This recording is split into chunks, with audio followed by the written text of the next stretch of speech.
No capítulo em questão, que, como você bem observou, deriva de uma entrevista concedida por Jean Bottero à revista L'Histoire, Bottero procura responder a uma questão fundamental da historiografia do Oriente Próximo. Quem eram os Sumérios e como surgiu essa civilização? A resposta dele é deliberadamente cautelosa, construída a partir da crítica das evidências arqueológicas e filológicas disponíveis. Ele começa desmontando uma expectativa comum, a de que os sumérios possam ser identificados como um povo claramente definido, com origem rastreável. Botero insiste que isso é, em grande medida, uma ilusão retrospectiva. O termo sumério não designa, no início, uma identidade étnica consciente, mas sim uma construção posterior, baseada sobretudo na língua. O que os historiadores chamam de sumérios são aqueles que falavam a língua suméria, uma língua sem parentesco conhecido, mas isso não implica necessariamente uma unidade racial ou cultural homogênea. A partir daí, ele desloca o foco. Em vez de procurar uma origem étnica, devemos compreender um processo de formação civilizacional na Baixa Mesopotâmia. Essa região, situada entre o Tigre e o Eufrates, era originalmente um espaço pantanoso, difícil de habitar. O que define o surgimento da civilização ali não é uma migração súbita de um povo, mas a lenta transformação do ambiente por comunidades humanas que desenvolveram técnicas de irrigação, drenagem e organização coletiva. Ou seja, a civilização suméria nasce menos de uma invasão e mais de uma adaptação técnica e social ao meio. Nesse contexto, Botero enfatiza o papel decisivo da chamada Revolução Urbana. Entre o final do quarto milênio antes da Era Comum e o início do terceiro, surgem cidades como Uruk, Ur e Lagash. Essas cidades não são apenas aglomerados populacionais. Elas implicam uma nova forma de organização social, com divisão do trabalho, administração centralizada e, sobretudo, instituições religiosas que estruturam a vida coletiva. O templo aparece como núcleo organizador, econômico, político e simbólico.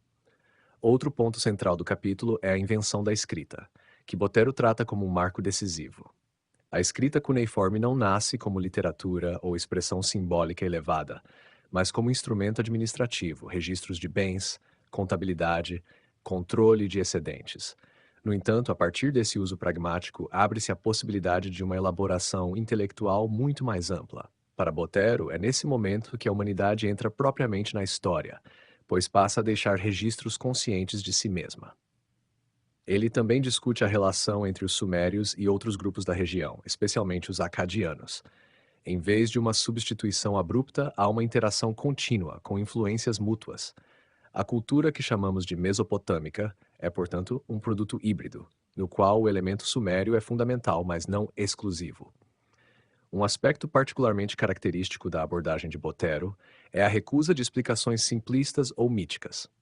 Ele critica a tendência de buscar uma origem misteriosa para os sumérios, como se fossem um povo vindo de algum lugar desconhecido, e insiste que o problema é mal formulado. O que importa não é de onde vieram, mas como se constituiu uma forma inédita de organização humana. Por fim, o capítulo aponta para a contribuição essencial dos sumérios. Eles não apenas criaram cidades, escrita e instituições, mas também elaboraram um universo religioso e simbólico que estruturou toda a tradição mesopotâmica posterior. Nesse sentido, o título do livro, No começo eram os deuses, ganha pleno significado. A realidade social, política e econômica dessas primeiras cidades estava profundamente entrelaçada com a religião. Os deuses não eram uma dimensão separada, mas o princípio organizador da própria civilização. Em síntese, Botero propõe uma mudança de perspectiva, abandonar a busca por uma origem étnica clara e compreender os sumérios como resultado de um processo histórico complexo, marcado por inovação técnica, organização social e elaboração simbólica. É menos a história de um povo e mais a história do nascimento da civilização urbana no sul da Mesopotâmia. No capítulo em que Jean Botero descreve a Mesopotâmia como uma aventura de descoberta, o foco deixa de ser o mundo antigo em si e passa a ser o processo moderno de redescoberta desse mundo. Trata-se, essencialmente, de uma história da formação assiriologia, isto é, de como o Ocidente, ao longo do século XIX e início do século XX, reconstruiu uma civilização que havia desaparecido quase completamente da memória histórica. Botero começa enfatizando que até o século XVIII a Mesopotâmia era mais um território bíblico do que histórico. Nomes como Babilônia, Nínive ou Assíria eram conhecidos sobretudo através da tradição judaico-cristã, não como objetos de investigação científica. A mudança ocorre quando viajantes, diplomatas e curiosos europeus começam a percorrer o Oriente Próximo, ainda no contexto das expansões imperiais e do interesse orientalista. Nesse primeiro momento, a descoberta é quase acidental e marcada por uma mistura de erudição e aventura. Figuras como Claudius James Rich, por exemplo, começam a identificar ruínas antigas na região do atual Iraque. Botero sublinha que esses pioneiros não eram ainda arqueólogos no sentido moderno, mas coletores de vestígios, muitas vezes movidos por curiosidade antiquária e pelo desejo de confirmar narrativas bíblicas. A verdadeira virada ocorre com as escavações sistemáticas do século XIX.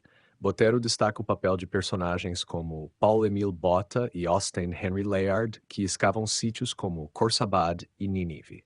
Aqui a aventura ganha um caráter mais dramático. São expedições em regiões difíceis, com recursos limitados, frequentemente atravessadas por rivalidades nacionais, sobretudo entre França e Inglaterra. Ao mesmo tempo, essas escavações trazem à luz palácios, relevos monumentais e, sobretudo, milhares de tabuinhas de argila com inscrições cuneiformes. É nesse ponto que Botero introduz o elemento decisivo, a decifração da escrita cuneiforme. Sem ela, todo o material descoberto permaneceria mudo. Ele destaca o trabalho de Georg Friedrich Grotefend, que dá os primeiros passos, e sobretudo de Henry Rawlinson, cuja cópia e estudo da inscrição de Behistun permitem avançar de forma decisiva. A decifração não é um ato isolado, mas um processo coletivo comparável à decifração dos hieróglifos egípcios. Exige comparação, intuição linguística e verificação sistemática. Uma vez decifrada a escrita, a Mesopotâmia deixa de ser apenas um campo de ruínas e se transforma em uma civilização com voz própria. Botero insiste nesse ponto. O verdadeiro nascimento da Assiriologia ocorre quando os textos começam a ser lidos. A partir daí, revelam-se mitos, leis, hinos, correspondências administrativas, um universo intelectual e social extremamente rico. Ele também chama atenção para o caráter cumulativo e interdisciplinar dessa aventura. Não se trata apenas de arqueólogos escavando, mas de filólogos, historiadores, linguistas e até cientistas naturais colaborando. A reconstrução da Mesopotâmia é, portanto, uma obra coletiva, construída ao longo de gerações. Outro aspecto importante na leitura de Botero é o papel das motivações iniciais. Ele observa que muitos dos primeiros pesquisadores estavam movidos por um desejo de confirmar ou contextualizar a Bíblia. No entanto, o resultado final acabou sendo muito mais amplo. A Mesopotâmia revelou-se uma civilização autônoma, anterior e independente, com sua própria lógica cultural. Assim, a investigação acabou por relativizar a centralidade exclusiva da tradição bíblica na compreensão das origens da civilização. Por fim, Botero caracteriza esse processo como uma aventura em dois sentidos complementares. Primeiro, no sentido concreto. Expedições arriscadas, descobertas inesperadas, rivalidades políticas e dificuldades logísticas. Segundo, no sentido intelectual. A lenta construção de um saber novo, que exige decifrar línguas desconhecidas, interpretar vestígios fragmentários e reconstruir mundos desaparecidos. Em síntese, o capítulo mostra que a Mesopotâmia não foi apenas descoberta, mas reconstruída por um esforço histórico prolongado. A verdadeira aventura não está apenas nas ruínas desenterradas, mas na capacidade humana de fazer falar esses vestígios e, a partir deles, reconstituir uma das mais antigas experiências de civilização. No capítulo em que Jean Botero aborda o dilúvio, ele se move em dois níveis simultâneos. Primeiro, reconstrói a tradição mesopotâmica em seus próprios termos. Depois, estabelece um diálogo rigoroso, mas não simplista, com a narrativa bíblica. O ponto central da análise é que o relato do dilúvio não nasce na Bíblia, mas pertence a um patrimônio literário e religioso muito mais antigo da Mesopotâmia. Para Botero, a versão mais elaborada dessa tradição aparece na Epopeia de Gilgamesh, especialmente no episódio de Utnapishtim. Mas ele lembra que o motivo é ainda mais antigo, já presente em textos sumérios e acadianos, como o mito de Atrahasis. Ou seja, não se trata de um relato isolado, mas de um tema recorrente dentro da cultura mesopotâmica. Na versão mesopotâmica, os deuses decidem destruir a humanidade por razões que, à primeira vista, podem parecer estranhas ao leitor moderno. Em alguns textos, o problema é o barulho dos homens, que perturba o descanso divino. Em outros, há uma ideia de superpopulação ou desordem. Botero chama atenção para isso. Trata-se de uma concepção profundamente diferente da bíblica, pois os deuses não agem movidos por uma justiça moral universal, mas por motivações pragmáticas, quase administrativas, ligadas ao equilíbrio do cosmos. Apesar da decisão de aniquilação, um deus, geralmente Ea ou Enki, intervém e revela o plano a um homem justo, Atrahasis ou Napishtim, instruindo-o a construir uma embarcação para sobreviver. Botero observa que aqui já aparece um esquema narrativo que será familiar ao leitor da Bíblia. Anúncio do desastre, construção da arca, preservação da vida, sobrevivência de um justo. No entanto, ele insiste que as semelhanças estruturais não devem ocultar as diferenças de fundo. Na tradição mesopotâmica, após o dilúvio, os deuses se arrependem não por razões morais, mas porque dependem dos humanos para os cultos e oferendas. Há uma dimensão quase econômica na relação entre deuses e homens. Sem humanidade, os deuses ficam privados de alimento ritual. Isso revela uma teologia muito distinta da bíblica. Quando Botero passa a comparação com o relato do Gênesis, ele é cuidadoso em evitar tanto a ideia de cópia direta quanto a de total independência. A posição dele é intermediária e historicamente fundamentada. Os hebreus, especialmente durante o exílio na Babilônia no século 6 antes da Era Comum, entraram em contato com essas tradições e reformularam-nas profundamente dentro de seu próprio horizonte religioso. Assim, o relato bíblico conserva elementos reconhecíveis: o dilúvio universal, a arca, a salvação de um justo, Noé, o envio de aves, o repouso final, mas os reescreve numa lógica completamente diferente. O Deus bíblico não age por capricho ou incômodo, mas por uma decisão moral, a corrupção da humanidade. O dilúvio, portanto, não é um ajuste funcional do cosmos, mas um julgamento ético. Além disso, Botero destaca a transformação da relação entre divindade e humanidade. No texto bíblico, após o dilúvio, Deus estabelece uma aliança com Noé, simbolizada pelo arco-íris. Isso não tem paralelo direto na Mesopotâmia. Trata-se de uma inovação teológica, a ideia de um compromisso estável entre Deus e os homens, que limita a repetição de uma catástrofe total. Outro ponto relevante é o processo de desmitologização relativa. Embora o Gênesis mantenha uma narrativa simbólica, ele elimina muitos elementos do politeísmo mesopotâmico e concentra toda a ação em um único Deus soberano. Botero vê nisso não apenas uma simplificação, mas uma reinterpretação radical do material herdado. Em síntese, a leitura de Botero pode ser resumida assim. O relato do dilúvio é um exemplo privilegiado de como uma tradição cultural circula, é apropriada e transformada. A versão mesopotâmica fornece a matriz narrativa, enquanto a versão bíblica realiza uma reelaboração teológica profunda, adaptando esse material a uma visão monoteísta, ética e histórica do mundo. O interesse maior para Botero não está em decidir quem veio primeiro, né? Embora isso seja historicamente claro, mas em compreender como diferentes civilizações utilizam o mesmo motivo para expressar concepções radicalmente distintas do divino, da humanidade e da ordem do mundo.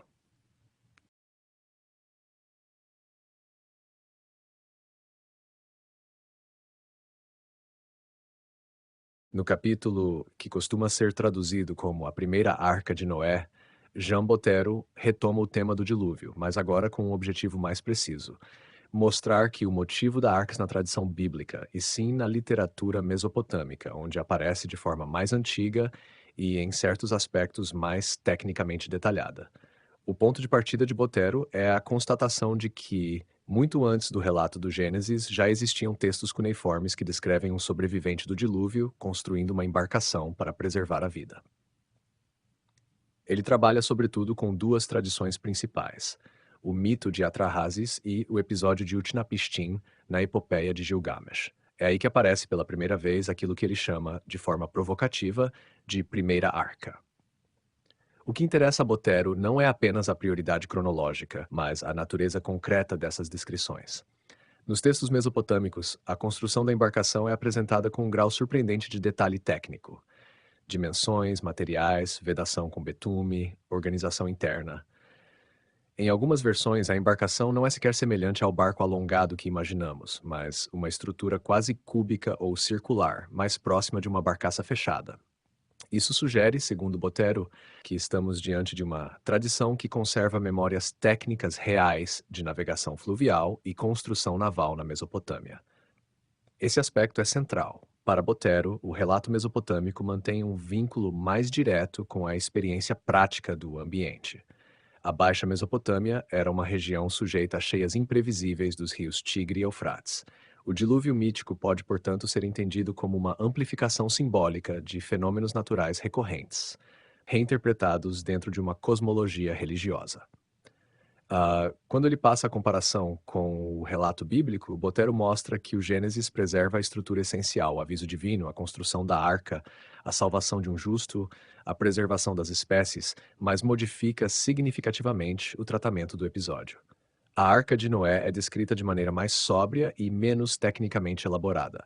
As proporções são dadas, mas o texto não demonstra o mesmo interesse em detalhes construtivos ou em plausibilidade prática. Isso revela para Botero uma mudança de função do relato. Na Mesopotâmia, a narrativa ainda está próxima de um saber técnico e de uma memória ambiental. No Gênesis, ela já está plenamente integrada a uma teologia moral e histórica. O foco não é mais como sobreviver a uma catástrofe, mas por que a catástrofe ocorreu, isto é, a corrupção da humanidade e o julgamento divino. Outro ponto importante é a transformação da figura do herói. Utnapishtim ou Atrahasis são personagens que escapam por um tipo de favor divino quase secreto, mediado por um Deus que age à revelia dos outros. Já Noé é apresentado como um justo exemplar, escolhido de forma transparente por Deus. Botero vê aí uma diferença decisiva, a passagem de um universo mitológico plural, com conflitos entre deuses, para uma narrativa unificada sob a vontade de um único Deus soberano. A expressão primeira arca de Noé, portanto, é intencionalmente paradoxal. Botero a utiliza para provocar uma reflexão. Aquilo que muitos consideram um relato originário, bíblico, é na verdade uma reelaboração de tradições muito mais antigas, que circularam no Oriente Próximo por séculos antes de serem incorporadas e transformadas pelos autores hebreus. No fundo, o capítulo reforça uma tese central de Botero. A cultura bíblica não surgiu isoladamente, mas dialoga profundamente com o mundo mesopotâmico. O relato da Arca é um exemplo privilegiado desse processo. Ele mostra como o mesmo núcleo narrativo pode ser transmitido, reinterpretado e ressignificado, passando de uma tradição técnico-mítica ligada ao ambiente fluvial para uma narrativa teológica que estrutura a visão moral da história humana. Em síntese, a primeira Arca de Botero não é apenas um artefato literário mais antigo. Ela é evidência de que a Bíblia participa de uma tradição cultural compartilhada, que ela transforma radicalmente ao integrá-la em seu próprio horizonte religioso. No capítulo dedicado ao País Sem Retorno, Jean Botero explora a concepção mesopotâmica do além-vida, um dos aspectos mais reveladores da mentalidade religiosa dessa civilização. A expressão designa o mundo dos mortos, tal como aparece em textos sumérios e acadianos, um lugar definitivo, sombrio e inevitável, para o qual todos os seres humanos estão destinados. O primeiro ponto que Botero enfatiza é o caráter universal e inexorável da morte. Não há, na Mesopotâmia, uma expectativa de salvação individual, julgamento moral ou recompensa pós-morte nos moldes que se tornarão centrais em outras tradições. O destino dos mortos é comum a todos. Reis, heróis e pessoas comuns compartilham a mesma condição. Essa igualdade radical diante da morte é um traço estrutural dessa visão de mundo. Esse país sem retorno, frequentemente descrito em textos como a descida de Inanna Ishtar ao mundo inferior ou no episódio de Enkidu, na epopeia de Gilgamesh, é caracterizado por imagens recorrentes, escuridão, poeira, silêncio e inatividade. Os mortos são reduzidos a uma forma de existência diminuída, quase espectral. Alimentam-se simbolicamente de pó e lama, vivem em sombras e não participam de uma vida plena. Botero chama atenção para esse aspecto. Trata-se menos de um inferno, no sentido punitivo, e mais de uma sobrevivência empobrecida da existência. Outro elemento central é a ausência de uma moralização do além. Diferentemente do Egito Antigo, por exemplo, onde há um julgamento das almas, ou da tradição bíblica posterior, onde se desenvolve a ideia de recompensa e punição, a Mesopotâmia não organiza o destino pós-morte com base em critérios éticos. O que acontece após a morte não depende, em essência, do comportamento moral em vida. Isso revela uma religião voltada muito mais para a ordem do mundo presente do que para uma escatologia elaborada. No entanto, Botero observa que há nuances importantes. A condição dos mortos pode variar ligeiramente conforme certos fatores: o número de descendentes que realizam ritos funerários, a forma como o corpo foi enterrado ou a memória mantida pelos vivos. Os mortos dependem, de certo modo, dos vivos para uma existência menos penosa. Isso indica uma continuidade entre os dois mundos. O além não é completamente separado, mas relacional, sustentado por práticas rituais. O capítulo também explora o significado existencial dessa visão. A ausência de esperança em uma vida plena após a morte contribui para uma valorização particular da vida presente. Botero sugere que isso está ligado a uma forma de lucidez trágica. O ser humano mesopotâmico reconhece seus limites, sobretudo a mortalidade, e não busca transcendê-los por meio de promessas escatológicas. Esse tema aparece de forma especialmente forte na epopeia de Gilgamesh, quando o herói percebe que a imortalidade não lhe é acessível. Além disso, Botero analisa a estrutura simbólica desse mundo inferior. Ele é governado por divindades próprias, como Ereshkigal, e organizado como uma espécie de reino paralelo, mas invertido, sem luz, sem atividade, sem renovação. É uma imagem que reforça a ideia de ruptura definitiva com o mundo dos vivos, embora mantenha certos traços de organização social. Por fim, o autor insere essa concepção no quadro mais amplo da religião mesopotâmica. Trata-se de uma religião que não promete salvação no além, mas que busca manter o equilíbrio entre humanos e deuses no presente, através de rituais, oferendas e observância das normas. O país sem retorno funciona assim como um limite ontológico. Ele define a condição humana como essencialmente finita. Em síntese, Botero apresenta o além mesopotâmico como um espaço de existência diminuída, sem julgamento moral estruturado e sem esperança de redenção. Mais do que um lugar de punição ou recompensa, ele é a expressão de uma visão profundamente realista, quase austera, da condição humana. Viver é um intervalo precário entre o nascimento e uma permanência sombria da qual não se retorna. Ao tratar da vida cotidiana na Mesopotâmia, Jean Botero desloca o olhar das grandes estruturas, cidades, deuses, reis, para aquilo que sustenta a experiência humana ordinária: sentimentos, normas, práticas e saberes. O resultado é uma reconstrução bastante concreta de como os mesopotâmios pensavam e viviam, sem romantização, mas também sem reducionismo. No tema do amor, Botero mostra que estamos longe de uma civilização austera no sentido afetivo. Os textos, especialmente hinos, poemas e correspondências, revelam uma experiência amorosa rica, tanto no plano erótico quanto no afetivo. Há expressões de desejo, ciúme, saudade, alegria e sofrimento. Em certos hinos ligados ao culto de Inanna e a Ishtar, o erotismo aparece de forma explícita e ritualizada, associado à fertilidade e à renovação da vida. Ao mesmo tempo, em cartas privadas, vemos relações mais cotidianas, marcadas por vínculos familiares e conjugais. Botero insiste que o amor na Mesopotâmia não é apenas uma instituição social, como o casamento, mas também uma experiência subjetiva reconhecida e expressa.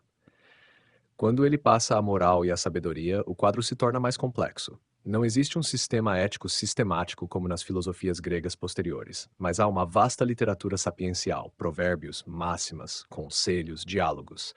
Esses textos revelam uma moral pragmática, centrada em valores como prudência, moderação, respeito às hierarquias e autocontrole.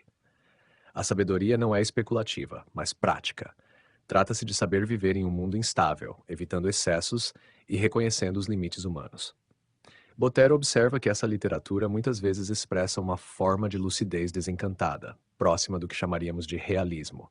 O justo nem sempre prospera, o destino é incerto e a relação com os deuses não garante segurança absoluta. Essa visão se articula com o famoso Código de Hammurabi, que Botero analisa com cautela.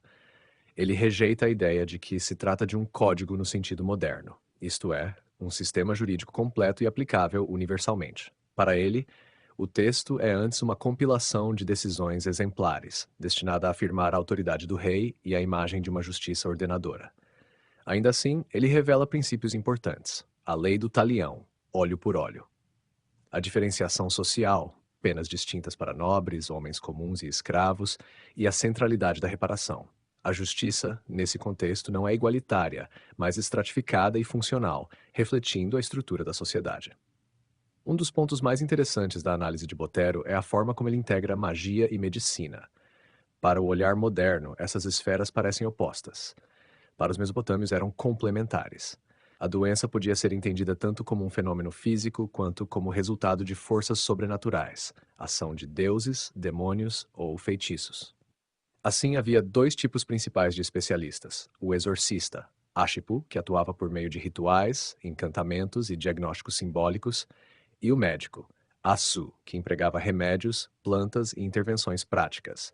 Botero insiste que não devemos ver isso como irracionalidade, mas como um sistema coerente de interpretação do mundo. A medicina mesopotâmica possui observações empíricas relevantes, diagnósticos, classificações de sintomas, uso de substâncias terapêuticas, mas está inserida em uma cosmologia onde o invisível e o visível se interpenetram. A magia, nesse sentido, não é superstição marginal, mas parte integrante do cuidado com o corpo e com a vida. O que unifica esses diferentes domínios, amor, moral, direito, medicina, é uma mesma estrutura de pensamento. Botero mostra que a vida mesopotâmica é marcada por uma constante tentativa de organizar a incerteza. O mundo é percebido como instável, sujeito a forças que escapam ao controle humano. Diante disso, os homens desenvolvem práticas jurídicas, rituais, morais, que buscam estabelecer alguma forma de ordem. Em síntese, o panorama de Botero revela uma civilização profundamente humana em suas preocupações: amar, sofrer, agir corretamente, curar doenças, manter a justiça. Ao mesmo tempo, essas experiências são atravessadas por uma visão do mundo em que o divino, o social e o natural não estão separados.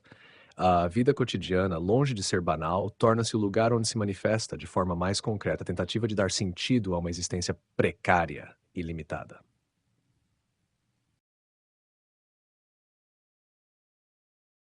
No capítulo em forma de entrevista publicado na L'Histoire, em que Jean Botero formula a provocação Deus é Mediterrâneo, o objetivo não é sustentar uma tese geográfica simplista, mas propor uma reflexão histórica sobre o contexto cultural específico no qual emerge a ideia de Deus tal como a conhecemos nas tradições abraâmicas. Botero começa desfazendo um possível mal-entendido. Não se trata de afirmar que Deus pertence ao Mediterrâneo em sentido absoluto, mas que a forma particular de conceber Deus como um ser único, pessoal, transcendente e moral se elaborou historicamente no espaço cultural do Oriente Próximo e do Mediterrâneo Oriental. Em outras palavras, não é Deus em si que é Mediterrâneo, mas a representação de Deus que herdamos. Para sustentar isso, ele reconstrói o pano de fundo religioso da Mesopotâmia e das regiões vizinhas. Ali, encontramos um universo politeísta, altamente estruturado, no qual os deuses são múltiplos, especializados e profundamente integrados à ordem do cosmos e da sociedade. Cada cidade, cada função, cada fenômeno natural possui sua divindade correspondente. Esse mundo não conhece ainda o monoteísmo, mas oferece os elementos simbólicos e conceituais que tornarão possível sua emergência. O passo decisivo, segundo Botero, ocorre com a tradição de Israel. É nesse ambiente, em diálogo e também em tensão com as culturas mesopotâmicas, cananeias e egípcias, que se desenvolve progressivamente a ideia de um Deus único. Esse processo não é súbito, mas gradual. Passa por fases de monolatria, culto exclusivo a um deus entre outros, até chegar a um monoteísmo mais rigoroso. Botero enfatiza que essa transformação não é apenas quantitativa, redução de muitos deuses a um, mas qualitativa. Deus passa a ser concebido como soberano absoluto, criador e juiz moral da história. É nesse ponto que a pergunta Deus é Mediterrâneo ganha sentido. Botero sugere que essa concepção específica, um Deus único, universal, transcendente e ético, é uma invenção histórica singular que não aparece da mesma forma em outras grandes tradições religiosas antigas. Ela nasce de um contexto muito particular, marcado por crises políticas, exílios, contatos culturais intensos e reflexões teológicas profundas. Outro aspecto importante da análise é a relação entre essa ideia de Deus e a escrita. Assim como na Mesopotâmia, a escrita permitiu fixar mitos e saberes, na tradição israelita, ela possibilitou a elaboração progressiva de uma teologia histórica, registrada e reinterpretada ao longo do tempo. O Deus bíblico não é apenas um princípio cósmico, mas um agente que atua na história, e essa atuação é narrada, reinterpretada e transmitida. A Botero também chama atenção para o fato de que essa concepção de Deus, embora nascida em um contexto regional, adquiriu uma vocação universal. Através do judaísmo e depois do cristianismo e do islamismo, essa ideia se difundiu amplamente, tornando-se uma das mais influentes da história humana. No entanto, ele insiste que essa universalização não deve apagar sua origem histórica concreta. Neta. Por fim, há uma dimensão crítica implícita no texto. Ao historicizar a ideia de Deus, Botero não a reduz, mas a reinsere em um processo humano de elaboração simbólica. Ele mostra que aquilo que muitas vezes é percebido como absoluto e atemporal tem, na verdade, uma trajetória, uma formação, um desenvolvimento. Em síntese, o capítulo propõe que a imagem de Deus dominante nas tradições monoteístas é fruto de uma construção histórica ocorrida no espaço cultural mediterrâneo oriental.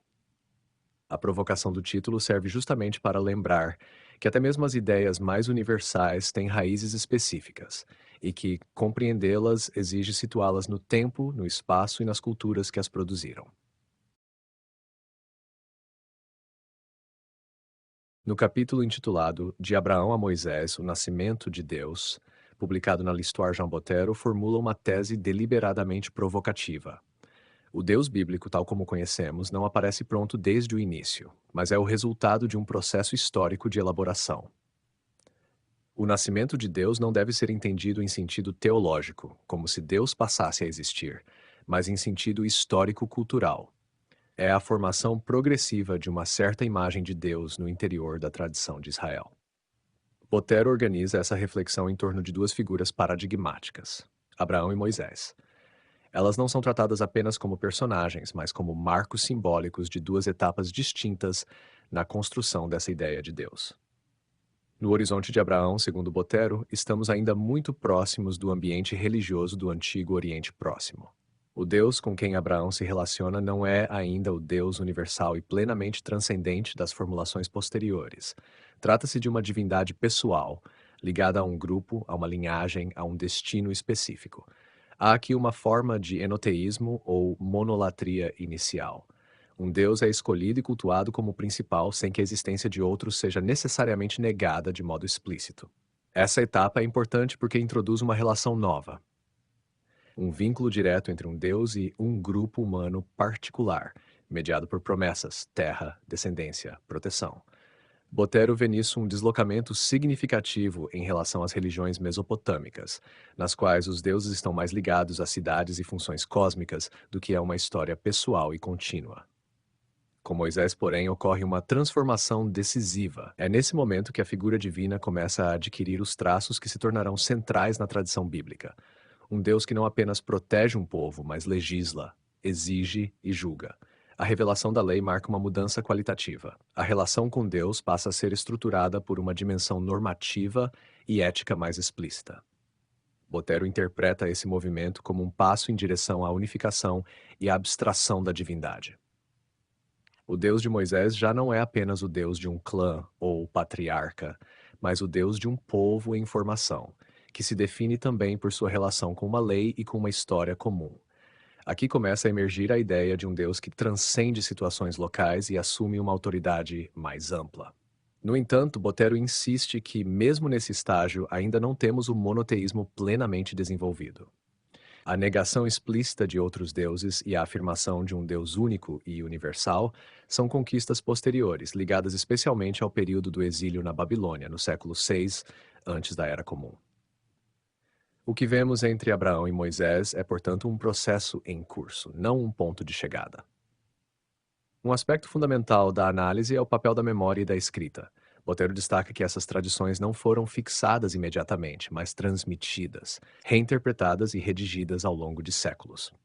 O nascimento de Deus é, assim, também o resultado de um trabalho literário e teológico, no qual diferentes camadas de tradição foram organizadas e articuladas. Além disso, ele sugere que esse processo está ligado a experiências históricas concretas: migrações, conflitos, crises políticas, perda de território, exílio. Essas situações levaram a uma reflexão cada vez mais profunda sobre a identidade do povo e sobre a natureza de seu Deus. O monoteísmo, nesse sentido, não é apenas uma ideia abstrata, mas uma resposta histórica a circunstâncias específicas.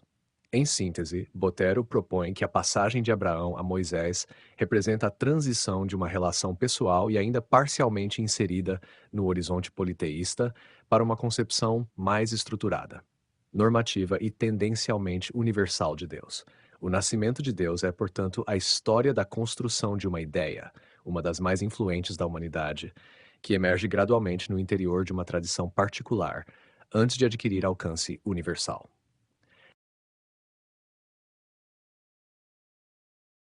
Na abordagem do problema do mal, Jean Botero constrói um arco comparativo que vai da Mesopotâmia ao texto bíblico, mostrando continuidade de perguntas e ruptura nas respostas. O ponto de partida dele é simples e rigoroso: o sofrimento injusto. O fato de o homem justo sofrer já era uma questão central muito antes do livro de Jó. No mundo mesopotâmico, Botero identifica uma rica tradição de textos que lidam com esse problema. Obras como O Justo Sofredor, às vezes chamado de Jó Babilônico, e diálogos pessimistas apresentam indivíduos que, apesar de sua piedade, são atingidos por doenças, desgraças ou abandono.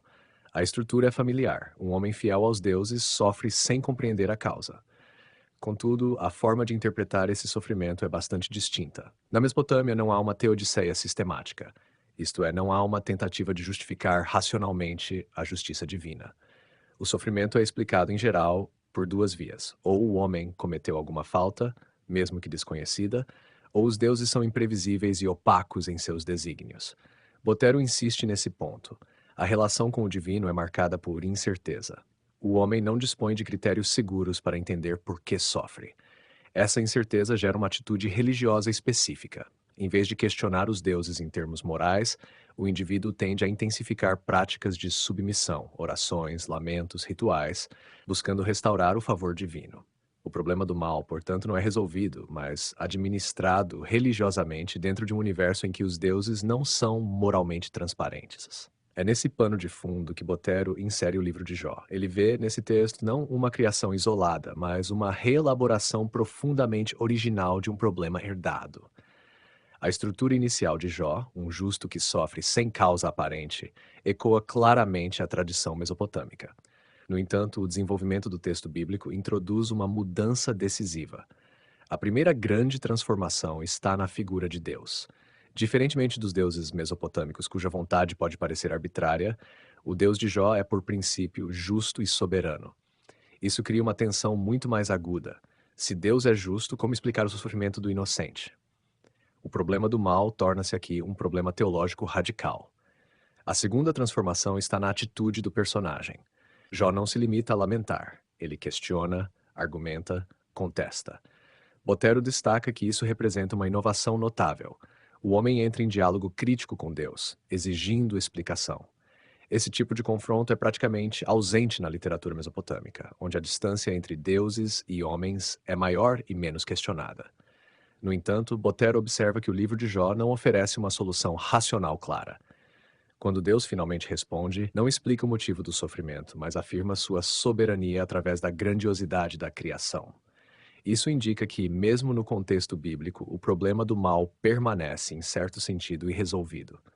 A diferença fundamental, então, não está na eliminação do problema, mas na sua reformulação. Na Mesopotâmia, o sofrimento é absorvido dentro de um sistema onde o divino é opaco. Na Bíblia, ele se torna um escândalo teológico, porque entra em conflito com a ideia de um Deus justo. Botero também sugere que a transformação está ligada a mudanças históricas e religiosas mais amplas, especialmente ao desenvolvimento do monoteísmo. Quando há muitos deuses, a responsabilidade pelo mal pode ser difusa. Quando há um único Deus soberano, o problema se concentra e se intensifica. Em síntese, Botero costura essas ideias mostrando uma continuidade temática, o sofrimento do justo, e uma ruptura conceitual. O mundo mesopotâmico aceita o mistério do sofrimento dentro de uma lógica religiosa pragmática, enquanto o mundo bíblico, especialmente em Jó, transforma esse mesmo problema em uma questão central sobre a justiça de Deus e o sentido da existência humana. O livro de Jó, nesse sentido, não resolve o problema do mal, mas o eleva ao seu grau máximo de consciência. E é exatamente isso que, para Botero, o torna um dos textos mais profundos de toda a tradição do antigo Oriente Próximo.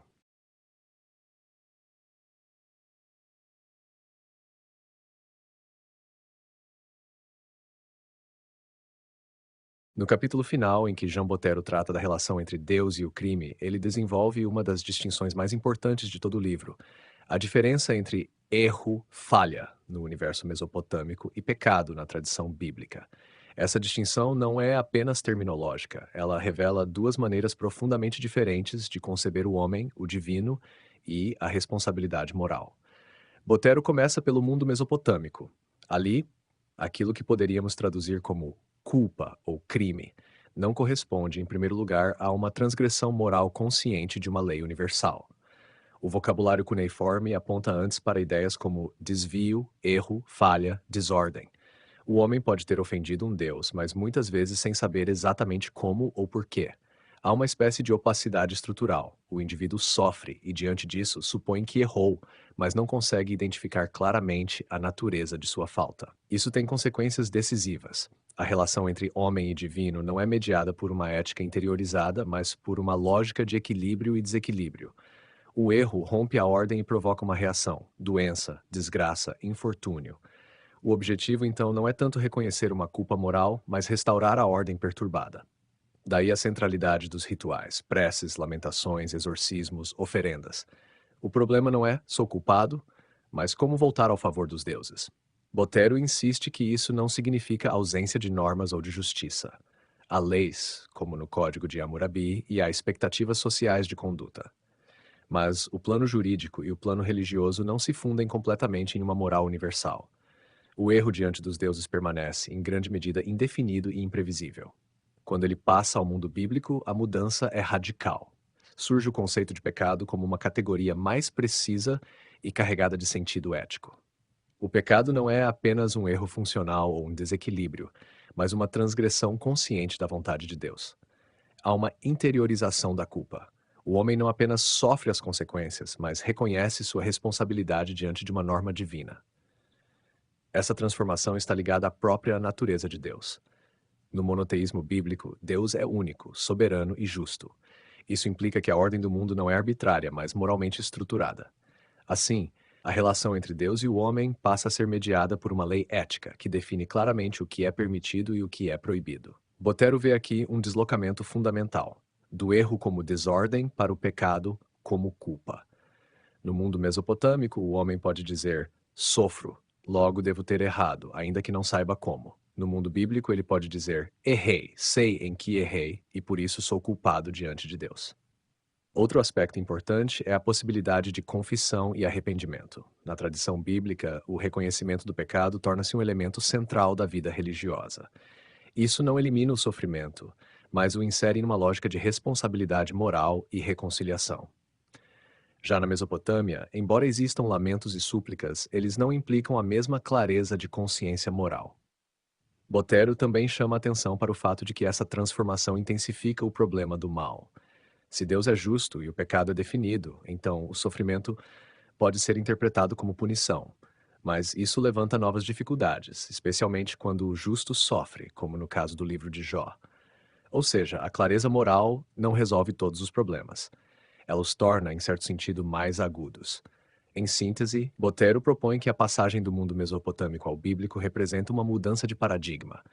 No primeiro, o mal está ligado a uma lógica de erro e desordem em um universo governado por deuses de vontade opaca. No segundo, ele é reinterpretado como pecado, isto é, como responsabilidade moral diante de um Deus único e justo.